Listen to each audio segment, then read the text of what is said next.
ក្រុងតែជឹងនឹកគិតនឹកស្រុកជានិច្ចមិនដែលភ្លេចឡើយតាឡាប៉ាន់ខំ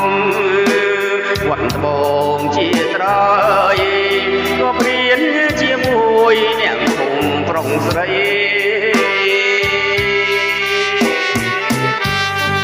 អោព្រែកសណ្ដែកអានុជារៃអត់ចង់ទៅខ្សែធ្វើព្រៀន3ឆ្នាំទី6ទី7ទី8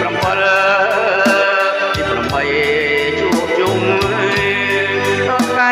ចុងឆ្នាំយើងត្រូវបែកគ្នាខ្ញុំសូមជូនពរដល់មិត្តរួមថ្នាក់ក៏ពួរចុងពេលក្នុងរឿងស្នេហា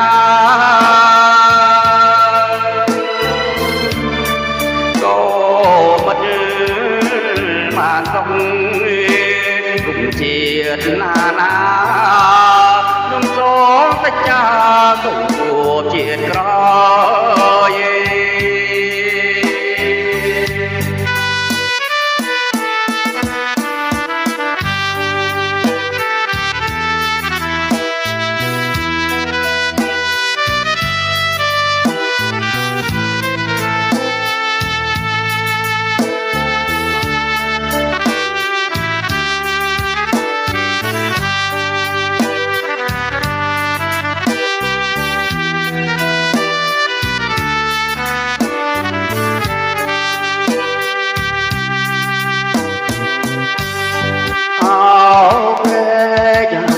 សណ្ដែកអានុជារៃអត់ចង់ទៅខ្សែក៏មាន3ឆ្នាំទី6ទី7ទី8ជួបជុំដល់ថ្ងៃចុងឆ្នាំយើងត្រូវបែកគ្នាខ្ញុំសូមជូនពរ